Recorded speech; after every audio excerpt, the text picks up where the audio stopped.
the property during COVID. I mean, no, sorry. Shit, that's a Freudian slip. My mom got the property Yeah. during the 2008 recession. I'm like, no, it's the other really bad thing. Yeah, exactly, exactly. Well, that's Yeah. and then what did your mom do? So when I was a kid, she was doing elderly care, nursing. Wow. And then when I was growing up, she fell behind on that. So she didn't, she did like a lot of different things. She was like a telemarketer for a second. Like Mm, she did like security at some hospital. She did, and then she went back to school and became like a preschool teacher. got you. Wow, that's interesting. Yeah, Yeah, my yeah, mom was a caretaker too. yeah. But and then yeah, I lived over on 41st and Haverford up there, Haverford Ave. Anyway, but it's like Yeah. it's like Well, Northwest I'm trying Philly, to remember where that was. but just south of on the other side of the river. Um, Oh, where I know that yeah, is. kind of by Wait, how long were you there?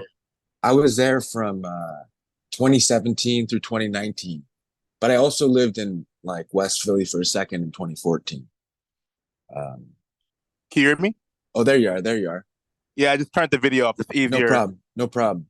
Yeah. Um, so yeah, what were you doing? You were in New York during the pandemic. Speaking of the pandemic, it's just like looking at your Yeah. paintings. There's so much apocalyptic imagery, and were you painting those a lot during the pandemic? Um, I was painting. So you know what? I was painting that kind of imagery, like that her body of work started towards the end of my grad school, where I went to Rutgers and graduated. I went there from 2016 to 2018, Got you. and it was like 27 to 2018. I was just, um, I was getting very much into apocalyptic fiction, sci-fi, horror. I was Yeah. watching like crazy. You ever watch the show Attack on Titan? Nah. No, just like it's like dude, it's insane. It's like last best like it's like the last kind of like group of humanity exists within three circumferent walls that Mm, are like the size of a small of like a town basically. And they have no history or memory. They have no clue how they got there. mm. And like we watch it, you're like, all right, this it looks like it looks like the 14th or 15th century in like Germany somewhere.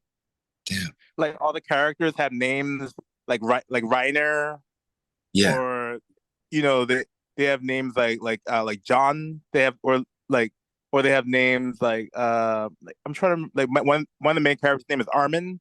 So you're Mm. like, all right, they're like European. You're like they're Europeans from the 14th Yeah. century, and then they're like they're just like start to become certain clues that are like the show does this really well. There are certain clues that seem ahistorical, and you're like that doesn't add up. Like Right. certain kinds of technology or like things like coffee, because like otherwise the world is really cohesive, and then you start realizing that like in this world they're like there are these giants that are mindless and eating people, and Mm. they're unable to exist beyond the walls. And you realize once they're able to actually flare beyond that, I think three seasons in, they understand there's humanity, and it's basically to the point of like post industrial revolution era technology Mm.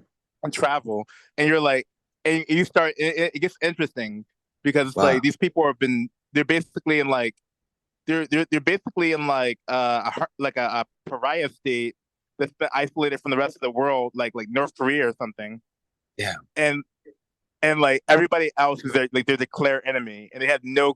It gets so bleak. Anyways, that was some apocalyptic stuff I was watching, and then I was I wrote a play for grad school, and the colors and the paintings were at that time they were like white, black, violet, like different shades of like phthalo greens to Yeah. like cadmium greens, there were really these kinds of nighty bioluminescent paintings. Mm. And then after I went to Skowhegan in the summer of 2019, I made this one painting that had a really dramatically warm palette, right? Mm. And then for my show of Pilar, well, technically it's my show of Matthew. Pilar was hosting. At that period, I just did a series of paintings. I had this like intense. like red, like everything's on fire kind of palette. Mm. Um, like really dialed everything up. Um, and I was using like extremely like fluorescent colors almost. Yeah. Um, and like I think what was actually I was actually reacting to were things like there's like the Dahlgren, the cover from the '80s where it's like the it looks like a red dwarf. Okay. This Sam Delaney book, uh, Oh. it's Dahlgren. It's like anagram of Grendel, but it's like the Oh, type of okay. cover is like it looks like just like the sun viewed from Mars or something. It looks crazy. But Oh, okay. I was looking at stuff like that. I was looking at like there's a show Evangelion. There's a the I think the movie that they used to like conclude the entire series is End of Evangelion, and it Mm. has this it's like these like kind of islands. A lot of scenes are like these islands where the ocean is just covered in blood. Like it's really dramatic. Like kind of set pieces. Like like there were Yeah. yeah there was like I watched like Shin Godzilla. This scene with he's like basically like incinerating Tokyo Yeah. with this atomic breath or whatever. I mean yeah, then the world shut down. Damn. And then the world shut down. How on cue? Um, Huh? I said, then the world shut down. How on Yeah, cue for yeah. everything you're thinking about. Oh I, yeah, yeah. It was right? kind of like I wasn't trying. It's interesting because in grad school, like based on the narratives that I was working with, or still am working with, and like there's like these mutated people who are other and are Yes. basically and existing in this like apartheid state. There's like a civil war going on. There's like a disease epidemic going on. There's climate change. I really like it was all coming together in this weird way, but there Yeah. wasn't like during the critiques were like so this is like I guess world building and and there and many times at that point it was like they were like how is this relevant like are you telling your own Right. story or whatever Right. Right. and then various events started happening and And then it became it became even, hyper relevant yeah. and then I was like I was like now I feel like and then I got this feeling where I was like I feel like someone who just like follows my practice from the point of relevance will be like, is this dude like an ambulance chaser or something? Like, Well, I think there's something to that because I think there's stuff in the cultural consciousness or just the collective yeah, consciousness, not to get too woo-woo about it, but I liked how yeah, you said in this one, I was reading one of your interviews and you talk about um, how your process in painting is almost like this has to do with contamination and the paint yeah, and you often talk about other and pariah um, figures and groups. It's actually interesting in my book or the book I wrote in my novel. I talk yeah. about this group, the Burakumin. Have you heard of the Burakumin? No, no. It's basically like in Japan. It's like it was like it's sort of like the Untouchables in India, Hmm. and like it is a lower caste from the past, and they would do all the basically all their jobs would be the jobs Hmm. associated with death. So it'd be like undertaker, garbage person. Hmm. But but but um but something I often think about is, you know, with this instinct for purity versus contamination, whereas Yeah, the actual process of birth, right, like is putrefaction, right? yeah. Like any type of physical birth involves that. What do you think about that? Or Um, I wonder how that because oftentimes I get this sense of like the bogs and the muck, yeah, like a bog almost with like the tonal material quality you're painting. It's like I don't yeah. know. Well, I think that you know, I think people are, and I'm not in the ivory tower critiquing everyone outside of it. It's like Yeah, I get irrational with this, but I think people are really irrational, and it's just like ego that makes you uh try to basically forget that, forget and like fear or of like death too, right? yeah, exactly. Like you're distracting your mind from Right. from situations that are outside of your control and having this narrative of control that emerges much after the fact. It's sort of like like like just like politics, belonging. It's like to say a place is dirty or not dirty, or Right. like to like relegate, like or to identify certain animals, certain regions. It's Yeah. like birds that like fly across like seas, like large bodies of water, and they're understood from one population as being native to like I don't know, a place in Europe, and then to another population, to a place in North America. It's really Right. our perception is distorts the I guess the the fact that we emerge in the middle of a really protracted process, if that makes sense. Okay. Like a like we're like a like a like a chemical, physical, temporal process. Like from the way the planet is forming and changing to the way that like different life forms on the planet are evolving and changing. Like, do you remember when we were kids? I don't know if you remember this really well, but there would be like bugs smacking at the windshield constantly. Right. Okay. You know, they, and they that just doesn't happen anymore. Like, when's the last time you've seen like a bug smack against your windshield in the car? Right. Yeah, like, but that, like, I mean, it's probably due to climate change, just a guess, but but we have these ideas, like these static constants, but we exist in a world of like incredible change. This isn't a world of stasis. Yeah. And Yeah. like, I guess, Change. yeah, like change, like, and I think like narratively, the characters in in this fictional world I'm creating struggle to wrestle with change and utilize uh their hyper nationalism to guarantee at least conceptual stasis. Like conceptually they're static, even though their Right. bodies are changing. Like like I think the way they articulate their identities contradict what's actually happening to them Right. often.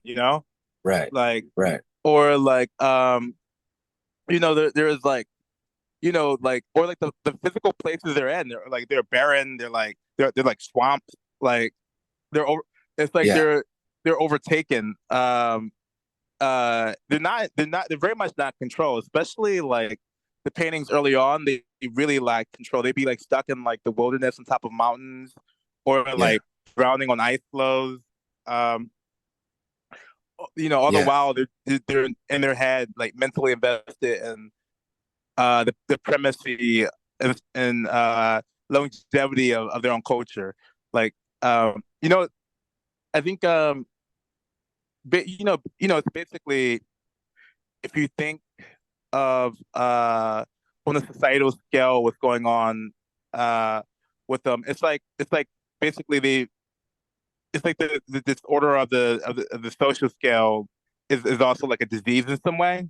Yeah. And like, and that's basically, it's like, at least, like, at least the way I think of a disease is an internal contradiction of your being. Right. Okay. I don't know if that's too like aloof or like long-winded, but what it is like, it's like if you have like, I don't know, if you have like cancer, it's literally your own cells. It's your own cells in a state of dysfunction, and based on their Yeah. inability to perfectly replicate. So Yeah. it's like your body is doing it to itself. Right. Well, Or definitely. Yeah. I,